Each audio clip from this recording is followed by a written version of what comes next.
I got my Star Wars shirt on. I see your Star Wars shirt. What the This one's hell got is going on there? this one's got Kylo Ren and Knights of Ren on it. Should I push the button so you can be ready? I'm, I'm ready. I'm just healing up Here we go. shit. Welcome to the Rebel Alliance Briefing Room Podcast. We are here to podcast about anything and everything Star Wars with you. Please visit our website where you can play current and past episodes. That's https://RABR.KyleJohansson.us. That's RABR.KAILEJOHANSEN.US. What, are you not hearing stuff? US. On the left-hand side is a navigation menu.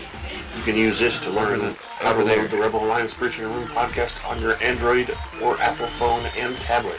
And we have direct links to our podcast on Apple and Google Podcasts. Please participate by connecting to our social media, answering questions of the week, or submitting feedback directly from the site.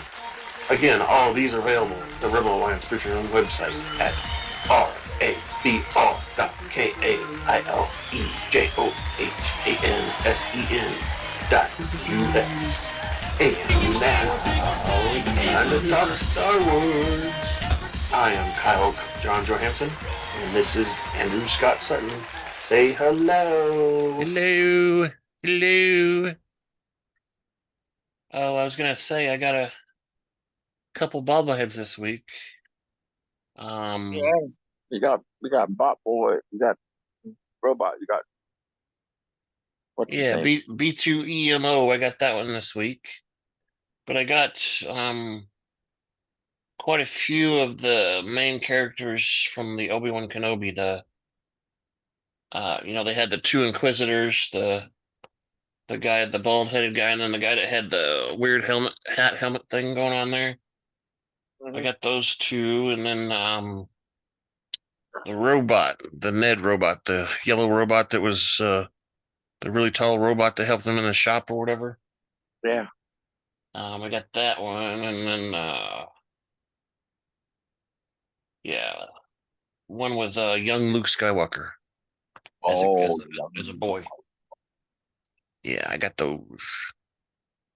They were all marked down pretty good comparably to what. Oh, come on! Don't. No, I got one of them for. So you went out and What? splurged. No, I got one for $6. That's a pretty good price for a bobblehead.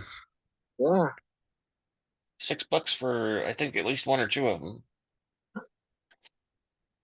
No, I don't splurge on these because I have too many of them to splurge on right now.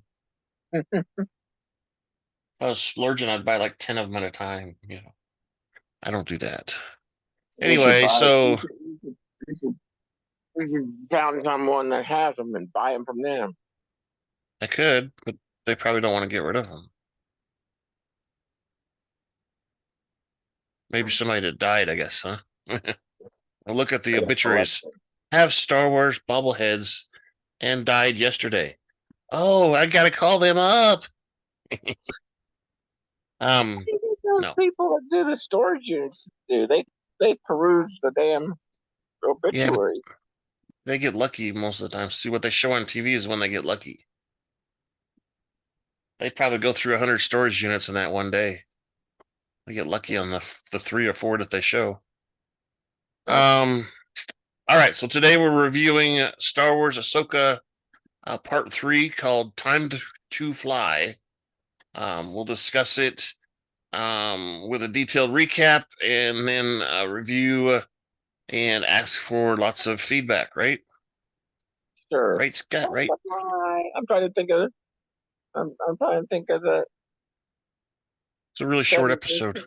70 Supers group that sang that song. Yeah. It was something close to that name, wasn't it? Time to Fly, yeah. Yeah, I don't know. Was it? Yeah. Was it? All right. Well, look it up. All right, I'll look it up. Why don't you look it up while we're... No, I'll look it up here in a minute. when I'm on here because I'll mess something up and you'll get mad. Oh, okay. I won't get that mad, but so today's director again was Stephen Green. Writer was David Filoni. And it was edited by James D. Wilcox. Music again was by Kevin Kinner.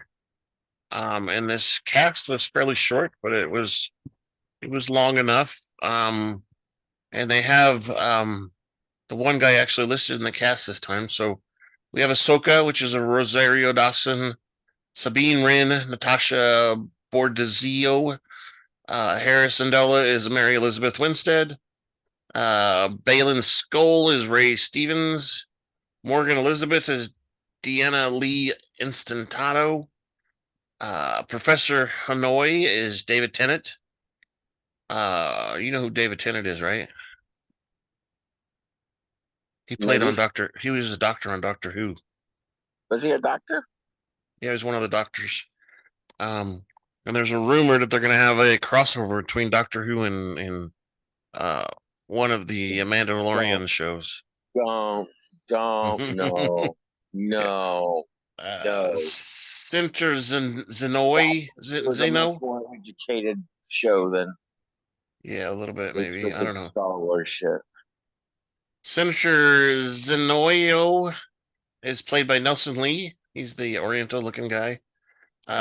Senator Mawood is played by Maurice Irving. I think that was a black guy.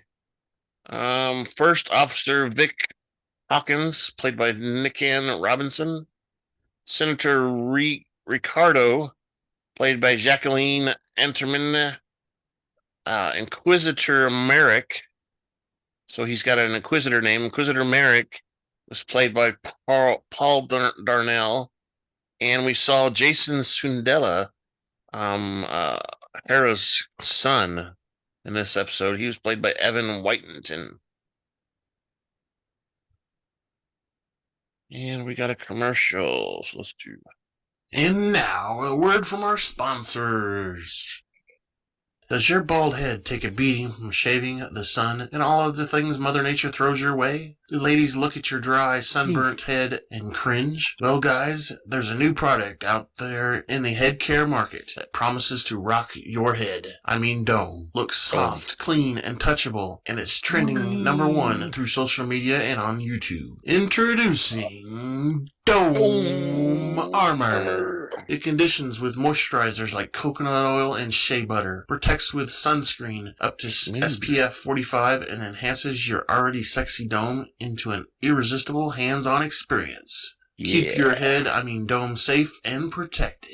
Get Dome Armor. I want to get your dome. Available in fresh bacon scent. I'm sure to get the ladies to come running in fine stores like Walmart and Lowe's. Oh, and for those still struggling with minor hair loss, try Grow Gain. This product will refresh, revitalize, and regrow hair on your dome. Got some hair. I think they're making fun of my hair. We got hair. We refuse to sell our product in Target. Yeah, exactly. No Target. No Target. They're too stuck up for us. Again, we're reviewing Ahsoka Part 3, Time to Fly.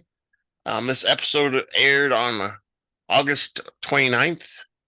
It was only 31 minutes long, and of course it's still in the same timeline of 9 after the Battle of Yavin. So 9 after the Death Star blow up. Boom.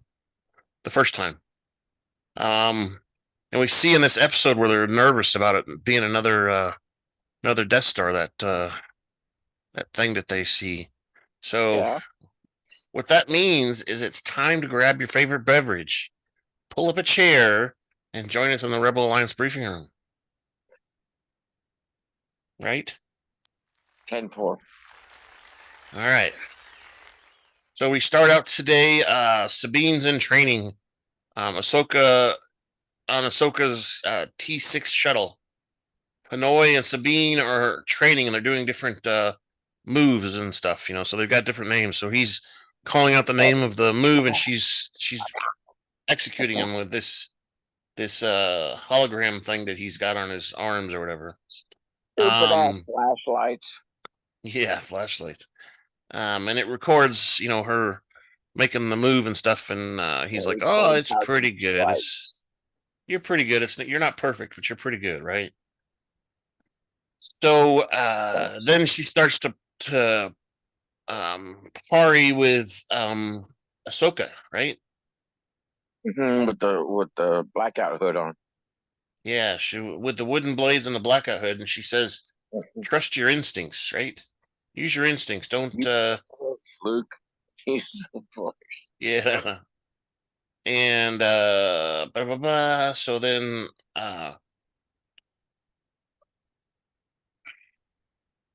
when they're alone, after they've done a little back and forth, and it looks like at the end that she almost gets it figured out, right? Because she's banging the other stick, but then she gets frustrated and starts just swinging wildly. Wow, wow, wow, wow, wow, wow, falls down on the ground, right? Yep. And moments later, they're sitting at the table. Nope. Nope. What? Nope. What? The council. Oh, that comes before later. they sit at the table when she brings her drinks in. And she pushes the button to bring the table up from the floor of the. You're right. I skipped a spot. So yeah. So they go through all that, trying and fighting with the sticks, and you better concentrate, and fiercely attacks and falls down. And Tano invites him for another session, and then we switch over to the meeting. They got General Hera Syndulla walks through a corridor to attend a meeting with Chancellor Mon Mothma and several senators to request backup to investigate the cargo transport that escaped the Deneb system. Escaped to the Deneb system. That's where they're going. Before entering the conference room, First Officer Vic Hawkins warns her that Hamiato Zenoi is the one the senators present to. Is the one of the senators that's there. And he's pretty negative, I guess. Chancellor Mothma and the senators attend the meeting via hollow projectors. So they're all blue ghost looking people, right? Mm-hmm. And they're around this. I don't know why they pretend that they're around a table or whatever. That's kind of weird, but I liked it better when what's his name on The Mandalorian did it, and they were just all standing in a room, Yeah. all the hollow projectors. I like that better. So she asks Mothma how Mothma asks how Jason Syndulla is doing, and Hera suggests that her son is playing somewhere, and Mothma says probably getting in trouble with Chopper.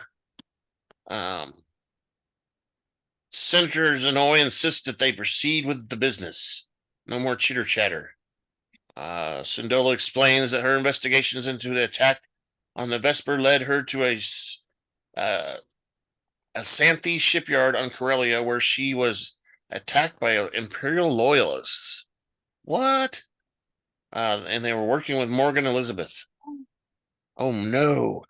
Senator Rodrigo vouches for the loyalty of most of the former Imperials working at various levels and sectors of the New Republic government. Of course she does.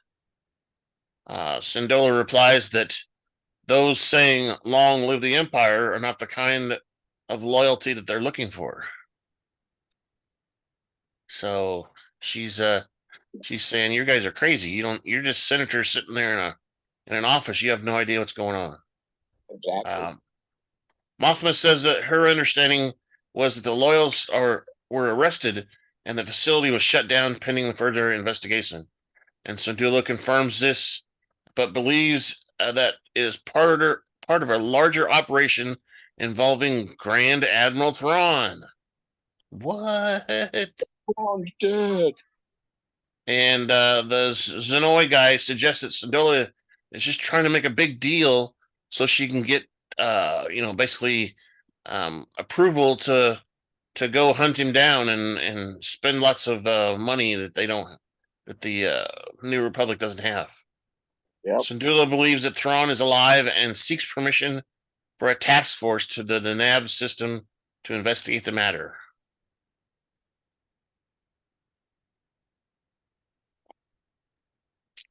Zenoy objects to her and suggests that Syndulla is conveniently using New Republic forces for her quest to find Ezra Bridger. Uh-oh. He's caught on to her. Syndulla responds that Bridger disappeared while fighting Thrawn. Zenoy accuses her of using the convenience of Thrawn to return to requiring resources that could be used for a more practical purpose, such as helping the people of the Republic. In response, Syndulla asks Zenoy if he ever served in the Galactic War, prompting him to reply no. Syndulla asks if Zenoy is waiting for the... know anything like that. Syndulla asks if Zenoy is waiting by the fence to see who comes on top. Yeah, if he's just waiting around for opportunist kind of situation. Senator Mawood reassures Syndulla that he and his colleagues are grateful for her and her service and role in restoring the Republic. Mawood says that he and his fellow senators serve the people of the New Republic who want no part in further conflict. Syndulla responds that Mawood acts like he has a choice, prompting Rodrigo to argue that the Imperial remnants and their scattered fleet no longer pose a threat to the New Republic. That's what they think, right? Syndulla warns that Thrawn's return will change that situation, and Zenoy asks her to state her case. What were you going to say? That's what they think. Scattered fleet. Scattered fleet. It's all over the place, right? Yeah. And we already saw that in The Mandalorian, where there's quite a group of people that are organizing, right? Yep. I think it's the same timeline, so Syndulla warns the senators that Thrawn is not their typical Imperial officer, stating that he killed friends, including people who were like family to her. Syndulla says that she spent most of her life fighting a war, and she wants to convince them to help her prevent a new one. Zenoy says that Thrawn and Bridger died during the liberation of Lothal. Syndulla starts to get angry, but Mothma tells Syndulla to give her a moment to speak with the other senators. Syndulla, Hawkins, and a Mon Calamari officer exit the conference room and are joined by Jason and Chopper. Jason asks his mother if it is true that Aunt Sabine is going to be a Jedi. When Syndulla asks where he heard that, Jason says Chopper told him. Chopper grunts and beeps and bops, and Jason tells his mother that he wants to be a Jedi, and Syndulla touches his shoulder and reassures him that she knows. I know, son. I know. It's one of those. Yeah, I know you want to be a doctor. I know. Right. All right. So then we're back on the Tano ship. Tano compliments Wren for being a fast learner in the sparring class. Wren says that she cannot handle weapons. She can handle the weapons, but struggles with the rest of it. Yeah. When Wren asks if Tano could expedite the training due to the situation. Right? Yeah. Tano replies that it does not work like that. Oh. It doesn't just, you can't just speed it up. It just happens when it wants to happen. Yeah. Basically. Yeah, get in touch with the universe. Gotta get in touch with your inner self, right? Mm-hmm. Wren admits that she cannot feel the Force in the same way as Tano. Tano responds that the Force resides in all living things, including Wren. When Wren asks why not all people can use it, Tano replies that talent is a factor, and that training and focus are what define success. Tano says that not everyone has the discipline needed to master the Force. Tano places her cup on the table and advises Wren to start small. Wren promises to do her best. And when she does that, Tano goes, whoosh, and the cup comes to her hand, right? Mm-hmm.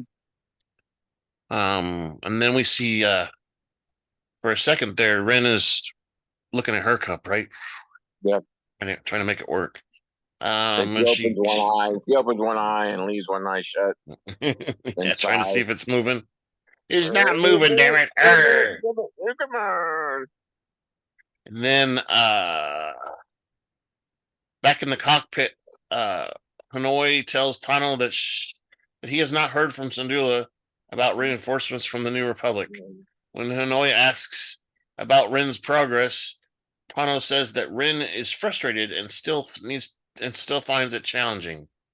Hanoi points out that both of them knew it would not be easy. When Tano raises the matter of Hanoi saying that Wren has little potential, the droid counters that he only spoke the truth. He says that the Jedi Order would not have accepted her and defends the Jedi standards. He doesn't. He's a droid. He doesn't realize that he, upset her, made her mad. Hanoi points out that few Mandalorians have become Jedi. Tano counters that she does not need Wren to be a Jedi. She needs her to be herself. Hanoi remarks that Tano comes from a long line of non-traditional Jedi and that she will fit right in. Meanwhile, in the lounge, Wren is still reflecting on Tano's word that the Force is living things and attempts to use the Force to summon the cup. Give me the cup. Give me the cup. Tano speaks over the intercom and tells Wren that she has received word from Syndulla. And that's when Wren says, you haven't won yet. You've won this round, but you haven't won the whole thing yet. And then she runs off. Wren enters the cockpit and joins the holo conference with General Syndulla.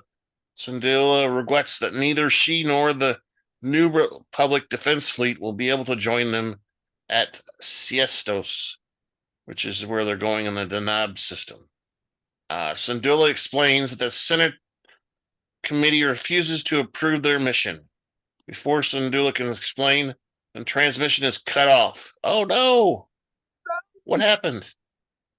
Hanoi informs the others that they have entered the Denab system where all comm transmissions are being jammed. What? What? How can that be? I thought I had service out here. Exactly. What happened to my cell phone? I better get a new T-Mobile contract. They better give me some free minutes, right? Yeah, okay. Syndulla's prompting Hanoi takes a ship out of hyperspace at a significant distance from the planet. Per Jedi mission protocol for approaching an unknown situation. When Wren asks, why are we so far away? And Syndulla says, well, it's his programming. He just does what it's programming. I can't change his programming. Come on. And not too long after they come out, they detect 3 ships, right? 3 or 4 ships. Is it 3? Yep. I think it's 3. Hanoi reports that the runaway transport is orbiting the other side of the Siestos. However, a second object that is an unknown signature is also there. As the proximity alarm goes off, 6 starfighters, including Shin Hato and Inquisitor Maruk, converge on Tano's ship. While Hanoi identifies the hostilities, Syndulla tells Wren to man the tailship gun. Mm-hmm. Yeah, go back in the button, wiggle around a little bit. Hadi sends starfighters 2 and 3 to shadow Tano's ship as the starfighters fire back and forth. With Wren shooting pew pew pew pew pew pew. There's green lasers going pew pew pew, and red ones going pew pew pew pew.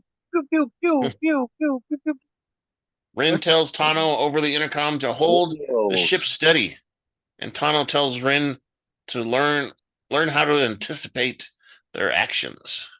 And Wren says, "Hey, this is no time for a lesson. We're fighting for our lives here."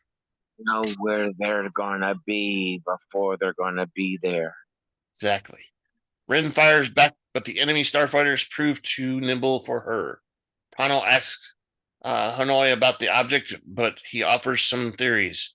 Tano replies that this is not the time, and Hatu pursues Tano's shuttle. Tano asks Wren what she needs. What do you need for me to make you successful? Right? Mm-hmm. Wren tells her to move on her signal, and the two coordinate the next move. Working together, Tano takes the ship into a dive and a wedge between the two enemy squadrons. When Wren manages to shoot one of the enemy's starfighters. Woohoo! I got one! I got it! In response, Hottie tells 2-6 to fly with her. The remaining enemy fighters enter into a formation, working together. Wren manages to shoot down 2 more. Boom, boom. And Hanoi manages to gain sight of the unidentified object. He says it's out. I see it. It's out there. It's something round. And yeah, he identifies it and he believes it to be a hyperspace ring. Tano says she would like to investigate and flies towards the ring. Hati informs Morgan Elisabeth that the intruders are approaching the Eye of Sion, which is what they call that ring. Elisabeth is disappointed with Hati for letting the intruders get so far, but vows to deal with them. She tells her robots and stuff to get the cannon guns ready, laser cannons ready, and they starfighters veer off, and the droids prepare the lasers. Meanwhile, Hati tells Morik to form up on her wing and wait for his signal. As the fighters break off, Hanoi tells Syndulla to keep the ship steady while he attempts to run his scan on the Eye of Sion. When the navigator droid informs Elisabeth the turbo lasers are ready, she orders them to shoot right away. Shoot them. Shoot, shoo. Tano's ship dodges the fire. Wren enters the cockpit and Tano mans the deflector shields while Hanoi conducts his scan of the hyperspace ring. Despite the intense enemy bombardment, Hanoi tells Tano to fly the ship closer and closer and closer. Wren keeps warning about the deflectors going down further, 10%, 5%. Hanoi completes the scan just as the ship is hit. Boom! The ship and Hanoi lose power. Dun dun dun. Wren is worried about Hanoi, but Tano tells her to focus on the ship.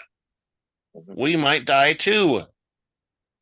You know, get the ship working so we don't die. Meanwhile, Hati confirms that Tano's ship has lost power, and Elisabeth tells Elisabeth that her remaining starfighters will take over the situation.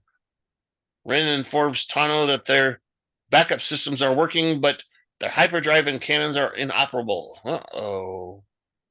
Wren also warns Tano about incoming starfighters. While Wren works on restoring the system, Tano says she's going outside the starship. You're doing what? Okay. What are you doing? What? And she exits the starship in her spacesuit with her lightsabers. Morik and Hati spot her on the wing of her shuttle and start shooting at her. Pew, pew, pew, pew, pew, pew, pew, pew, pew, pew. Wren dodges the enemy fire during the first round while Wren works on restoring the systems. That's supposed to be Tano dodges them. Hati and her squadron mates return for a second run. Tano uses one of her lightsabers to slice through a fourth starfighter, causing it to explode in space. Tano is swept out into space and asks Wren when she has finished restoring the ship. Wren manages to restore the ship's systems and uses the shuttle's wing to pick up Tano. She's got those gravity boots, so she moves the wing so the gravity boots activate. Tano flees inside the ship before Hati can shoot her, and Wren takes the ship into the planet's atmosphere with Hati and Maruk in pursuit. Bum, bum, bum. Yeah, she barely escapes. Wren and Tano lead their pursuers through the stormy clouds of Sietos. They encounter a pod of pergola and fly around the massive space whales. Hati and Maruk continue their pursuit of Tano's ship. Tano and Wren use the massive beasts and their tentacles to make it harder for the pursuers to catch them. They're just weaving in and out of them. Zoom, zoom, zoom, zoom, zoom, zoom. They're like hauling ass. Yeah, exactly. And the whales are watching them through their big eyes on the side of their head. After losing their pursuers, Tano and Wren take their ship below the clouds towards the sea. Hanoi reboots due to his backup systems and asks what he missed. Tano tells Wren to tell him they almost died several times. Yeah. Tano and Wren fly the ship over the Red Forest and decide to land in the clearing so they can do some repairs. Per Jedi protocol, Wren shuts down the ship, and Hanoi, despite his protest, they shut him down too. They then wait their enemy starfighter as they fly overhead. Hati asks Shin if there is any sign of the enemy. Maruk says he does not see them. Hati thinks that their enemy is hiding in the forest and decides they should regroup. When the enemy passes, Tano switches Hanoi back on, and Tano asks Wren if she is all right. And of course, Hanoi says, "Thank you for turning me back on." Wren explains she hasn't seen Pergola since the day that Ezra Bridger disappeared. Hanoi tells Tano and Wren that the enemy structure is still under construction. He explains that there are 6 hyperdrives in place, with the final one being installed. Wren concludes that the structure is a hyperspace ring.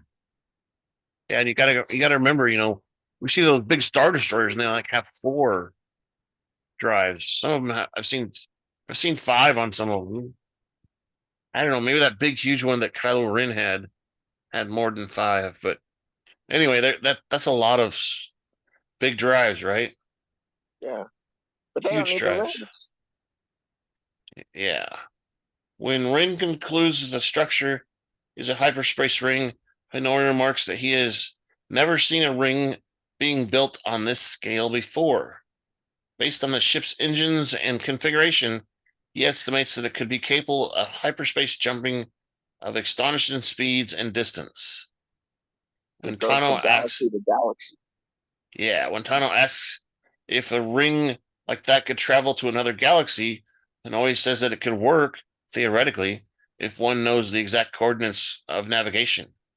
He recalls that in the Jedi archives spoke of intergalactic hyperspace lanes between galaxies, which used to be followed by the migrating paths of the Pergol, whatever you want to call them. The whale. Yeah. And then when we see Bayllan Skoll on the ground, and it looks like he's in that same temple where they looked at the star chart thing or whatever. Yeah. He assembles a task force of HK-87 assassin droids and scout guards. He orders them to hunt down the Jedi who have taken refuge in the forest. And then we kind of focus on him for a second. And he's, kind of like, I don't know about this. I don't feel good about this kind of thing, right? Yeah. And that's when we see the credits roll. And the star maps and blah, blah, blah, and all that. So, what'd you think? Good episode? Short episode? Seemed like a lot of action in it once we got past the training stuff, right? Action, yeah. But, we didn't get very far. No, we didn't. I don't even know how many episodes. How many episodes? 8, and this is the third one, so we got 5 to go. So yeah, I mean and we've obviously got a big battle with seasons of this. possibly. Yeah. Possibly, I think they got serious talk about season 2, but nothing's official yet. We do know that because of what's happened in this episode, there's going to be a big battle in the next one, right? All those guards and droids and stuff go out. Big battle against one Jedi and one Padawan. I mean, yeah, we're probably going to see heads out of their probably, asses. yeah, we'll probably see some big, huge revelation by Wren. She's like, "Oh my gosh, I've got the Force in my head. I feel it." Then we, right at this exact moment when all the assassin droids come attack, right? She just goes and throws them away. Exactly. And then we realized that she actually kicked him instead. No. Yeah, she uses the Force and they all go flying to the ground. That'd be pretty funny, wouldn't it? It's kind of like you see all the time people come into a situation where they're you hear about the lady, the mother who lifts the car up to get her kid out of the underneath the car with unhuman strength or whatever. That's what's probably going to happen. There's going to be a scene where she has to do something super absurd, to escape, and she uses the Force. Doo-doo. And what's her name? The show's name. She's going to go like, "What the hell happened?" Exactly. I don't know. We could also see next episode could be a flashback episode too. No, move forward. Well, they're supposed to have always move forward. Anakin's supposed to be in the show, and he's dead at this time, so it has to be a flashback. Little Annie. Yeah, he's supposed to be teaching Ahsoka, so she is motivated to do what she's doing or something. So, how long was Darth Vader around? No, he dies he dies before the Death. No, he dies at Empire Strikes Back, right?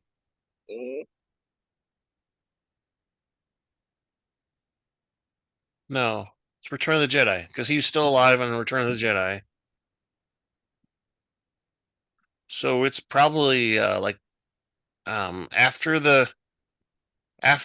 let's say the Revenge of the Sith movie, he's probably alive for maybe 15, 20 more years. Maybe a little less. Okay. And we're 9 years after the first Death Star blew up. Okay. And we haven't got to the second one, which is an Empire Strikes Back as the second Death Star blows up, right? No. Return of the Jedi is because there's the moon and stuff is the indoor moon where the Death Star is. Okay, so that's the second Death Star. And sometime later or in between, we get the planet Star Killer planet base thing too. Anyway, so he's around. He's around somewhere. Okay. He's probably not,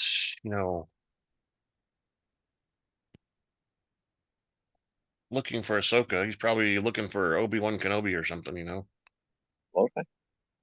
I don't know. He could show up as Darth Vader, I guess. But some of the previews that I've seen online have him as doing a voiceover, telling her the Jedi stuff, the Jedi teachings and whatever, and she's pulling from those to do whatever she's doing, kind of thing.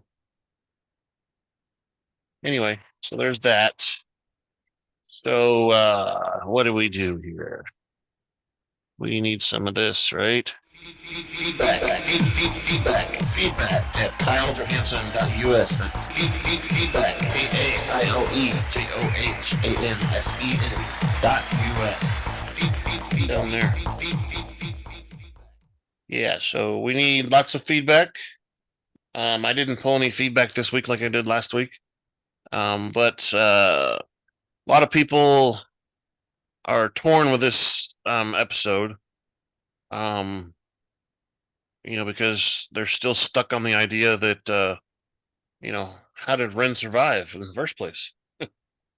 She's supposed to be dead. She got killed with a lightsaber. Yeah, I went through her. So a lot of the I didn't see no back to tank. No, we didn't, did we? No, just a doctor droid or something like that, right? Just a band-aid. Yeah, we did see a band-aid too. Yeah. I don't know, but like I said, I mean, they referenced it in this episode where she says, "Yeah, I know what that feels like," and she's just touching her sore or whatever. But we can only assume that she didn't get hit by any organs got hit, so that's why she's still alive. I guess I don't know. They were really close to a hospital. Maybe that's it. Tano says, "I need a medic. I need a medic now," and they showed up right away. I don't know. Anyway, so our email address is feedback@KyleJohansson.us. If you really want to, you can attach a video and we can play a video of you giving feedback on our podcast. We have a form you can fill out on our website. Bonus points for if you're in a bikini, female. Oh my goodness. Oh. You better watch out what you're asking for.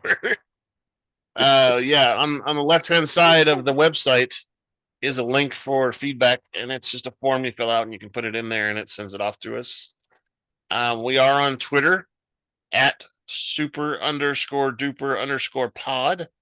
We're on Blue Sky, which seems to be bringing us some new traffic. We're there at Rebel Alliance Briefing Room, all one word. And of course, YouTube, when you watch the videos and stuff, there's a section to put in your comments there. So feel free to comment on all that. Tell us that we've got the timeline wrong. Tell us that Darth Vader is already dead. Whatever you got to do, tell us that hey, Scott needs some Grecian formula in that beard there. It's getting a little white. Tell us whatever you got to tell us. Because look, mine's getting a little white too over here. I don't know if it's white.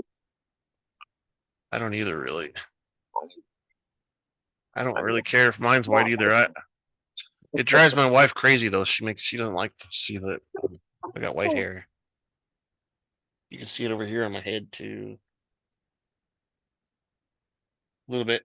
Anyway, tell us all about that and how much dome armor we need to be using, all that good stuff. Tell us all of your feedback, right? Yes, sir. Feedback. Anything else you got to say about the episode, Scott? It was just too short. It really was. I was surprised when it ended. I was surprised when it ended. Yeah. I was expecting them to go out into the forest and start fighting right away. Like, yeah, let's go. Let's go. Or at least start the fight or something. Exactly. And it ended. We focused on him and was like, oh crap, it's going to end this way. Yeah, I didn't like it. So that's crazy. But it was too short. But it also, I guess it's leading to a path that we want to go down. Yeah, I think it's leading to a path where a couple more episodes are going to be longer because there's lots of action in them. Let me see here if I can see anything. Yeah, there's no name for part 4 yet. It doesn't even say how long it is. It just says September 6th. So, and it's gonna be directed by a different person. Peter Ramsey is gonna direct it. Still written by David Filoni, but Peter Ramsey's directing it. And then number 5. What do we got for number 5? Doesn't tell us hardly anything on number 5. Oh, number 5, Dave Filoni directs and writes it, so that could be the big episode right there. Wow. When he does both of them, it's usually pretty intense, Yeah, so there's 8 episodes, like I said, and I'm hoping that the writer's strike hasn't affected anything else because Ahsoka's been done for a while, and I think the Skeleton Crew show has been done too before the strike. So I'm hoping that we get that after Ahsoka. And I think there's supposed to be a Tales of the Jedi too. It's just animated little shorts or whatever. There's supposed to be one of those coming out too this spring or this winter. And then I think next year, at the beginning of the year, Rangers of the New Republic. Maybe. It's either a show or they're going to make it a movie. I don't think they've decided. But the Rangers of the New Republic was supposed to be the one that what's her name was in Cara Dune. Yeah. She was supposed to have her own show, and she said some weird stuff on Twitter, and they fired her. She did. She said something about it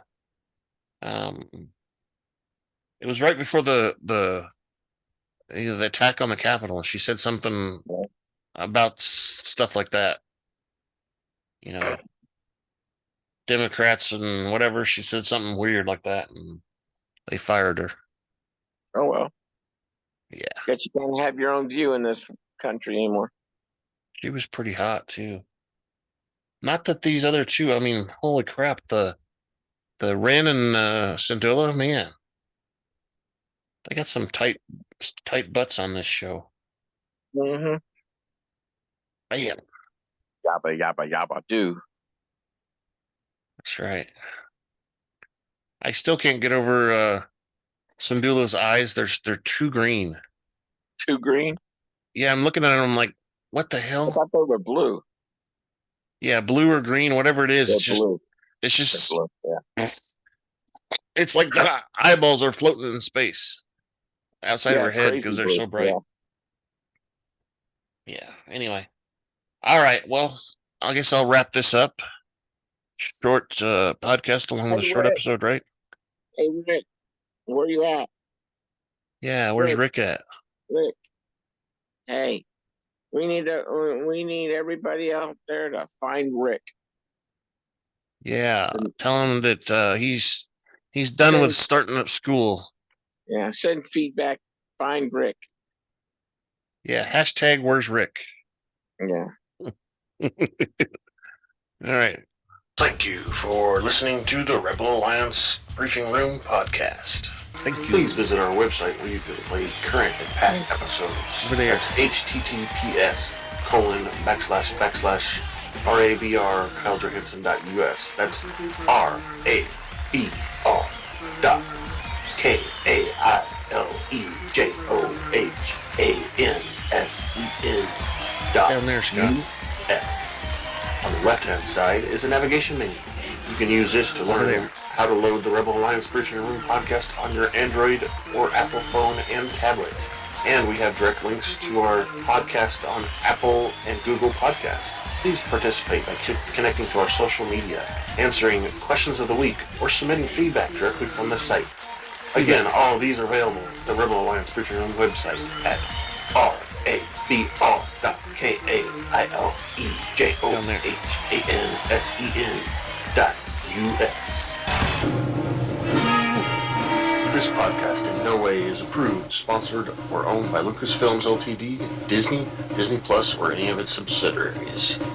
All opinions are solely owned by Kyle and or Scott, and in no way express the views or opinions of their past or present employers.